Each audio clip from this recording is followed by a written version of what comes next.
Jika hukum dan tatanan bersifat sedemikian rupa, hingga menuntut Anda menjadi agen ketidakadilan terhadap sesama manusia, maka saya katakan pada Anda, langgar saja hukum itu. Henry David Thoreau, 1817-1862.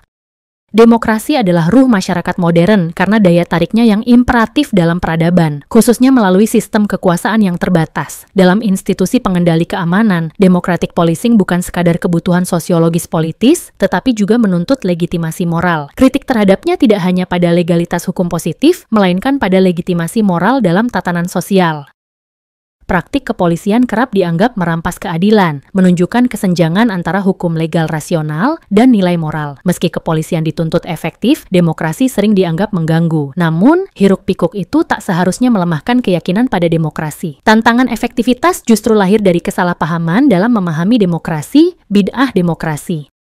Skema, persoalan, antara tata kelola keamanan, ekonomi, dan model demokrasi. Pasca 1998, Indonesia menghadapi tantangan menyeimbangkan kebebasan, ekonomi, dan keamanan. Rezim otoriter memberi pelajaran bahwa keamanan bisa mengorbankan kebebasan demi pertumbuhan ekonomi, sedangkan kebebasan luas kerap disertai inefisiensi ekonomi.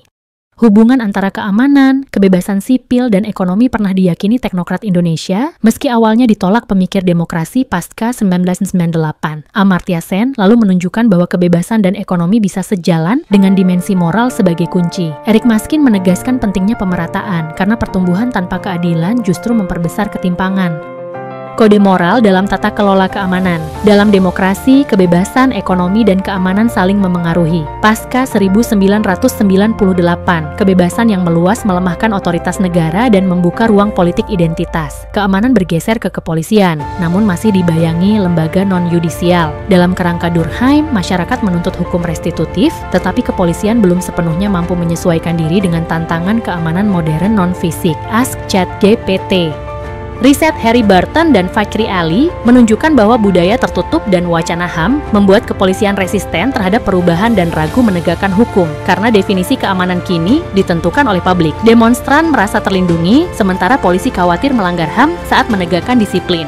Pasca 1998, kepolisian gamang karena pergeseran nilai yang memisahkan fungsi penegakan hukum dan ketertiban. Hukum kini dipengaruhi kehendak publik, bukan semata negara seperti pandangan Rousseau. Namun, selalu ada gray area dalam hukum. Dalam demokrasi liberal, suara minoritas yang lantang sering mendominasi dan menyesatkan, sementara mayoritas diam tak terwakili. Media pun bisa berubah menjadi monster demokrasi yang membelokkan kebenaran. Meski secara formal otoritas keamanan berada di bawah kendali sipil, praktiknya di Indonesia tidak sesederhana itu. Reformasi justru dimanfaatkan jejaring kekuatan lama dalam struktur baru. Studi menunjukkan bahwa demokrasi yang sehat membutuhkan kematangan otoritas politik dan masyarakat sipil. Kekosongan regulasi dan multitafsir masih terjadi, terutama dalam relasi kepolisian, militer, dan sipil. Tiga penyangga utama demokratisasi adalah relasi yang jelas antara lembaga keamanan dan sipil, fungsi penegakan hukum, dan profesionalisme aparat, idealnya membentuk segitiga sama sisi yang seimbang antara DP dengan CP. Sebuah diskusi kontemplatif. Di Indonesia, konsep democratic policing, DP, kurang populer dibanding community policing, CP, yang lebih difavoritkan sebagai kebijakan resmi. CP menekankan kemitraan polisi masyarakat secara desentralistik, namun cenderung memosisikan masalah keamanan di luar institusi polisi. Sementara itu, DP menuntut pembagian wewenang dan akuntabilitas kepada masyarakat sipil dan lembaga negara lainnya. Menurut David Sklansky, CP dan profesionalisme polisi hanyalah alat menuju democratic policing, DP. Namun di Indonesia, CP sering jadi pemberdayaan top-down ala Orde Baru, mencerminkan epistemologi priai dan orientalisme. Sementara itu, dari perspektif masyarakat sipil, justru negara dipandang sebagai sumber utama persoalan keamanan.